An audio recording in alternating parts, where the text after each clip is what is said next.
اللہ علیہ نے فرمایا، اگر توکل سیکھنا ہے تو پرندوں سے سیکھو کہ وہ جب شام کو اپنے گھونسلوں میں جاتے ہیں تو ان کی چونچ میں کل کے لیے ایک دانہ بھی نہیں ہوتا۔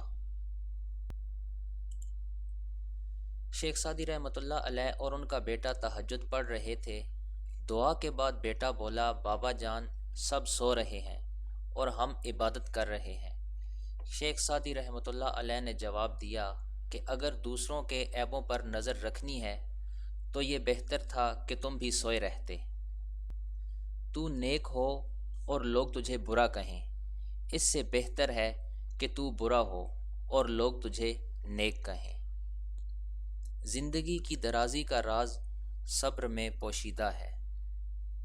میرے پاس وقت نہیں ہے ان سے نفرت کرنے کا جو لوگ مجھ سے نفرت کرتے ہیں، کیونکہ میں ان لوگوں کے ساتھ مصروف رہتا ہوں جو مجھ سے محبت کرتے ہیں۔ نادان ڈھول کی مانند بلند آواز مگر اندر سے خالی ہوتا ہے۔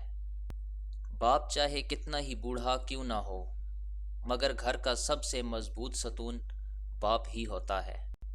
انسان اپنے اندر چھپی ہوئی نفسانی خواہش کی وجہ سے برے لوگوں سے مغلوب ہو جاتا ہے۔ کبھی بھی بے وقوف کو اپنا رہنما نہ مانو، خواہ دنیا میں عقل مند نہ رہیں، کیونکہ خامیاں کبھی خوبیاں نہیں بن سکتی اور نہ ہی اچھی چیز کی عدم موجودگی میں کوئی بری چیز بہتر ہو سکتی ہے۔ آدمی کے علم کا اندازہ تو ایک دن ہو جاتا ہے مگر نفس کی خباثت کا پتہ برسوں بعد بھی نہیں چلتا۔ جو انسان دوسروں کے غم سے بے نیاز ہو وہ انسان کہلانے کا مستحق نہیں۔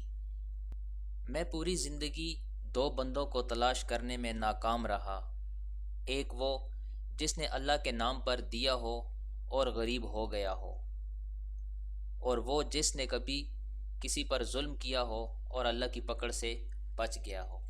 موتی اگر کیچڑ میں گر جائے تو بھی موتی ہی رہتا ہے، اور گرد اگر آسمان پر بھی پہنچ جائے تو بھی گرد ہی رہتی ہے۔ اپنے حصے کا کام کیے بغیر دعا پر بھروسہ کرنا حماقت ہے، اور اپنی محنت پر بھروسہ کر کے دعا سے گریز کرنا تکبر ہے۔ انسان بھی کیا چیز ہے، دولت کمانے کے لیے اپنی صحت کھو دیتا ہے اور پھر صحت کو واپس پانے کے لیے اپنی دولت کھو دیتا ہے۔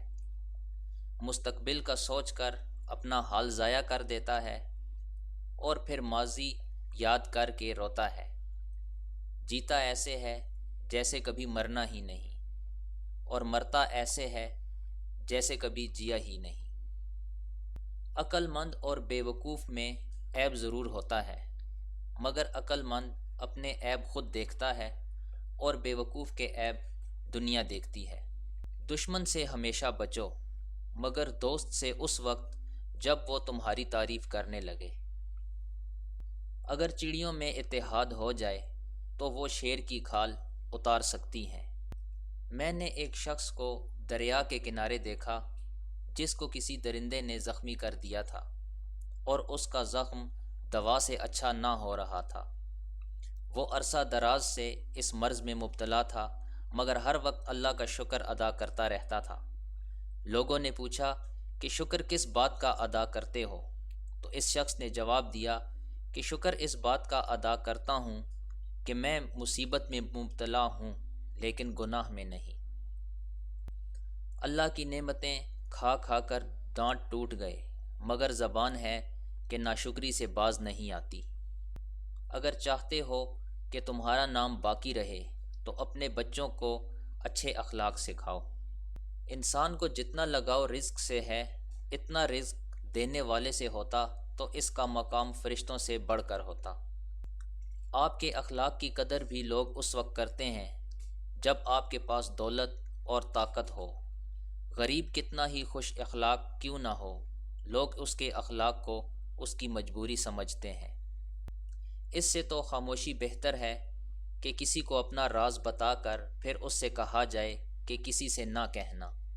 انسان ایک ایسا غافل منصوبہ ساز ہے جو اپنی ساری منصوبہ بندی میں کبھی موت کو شامل ہی نہیں کرتا۔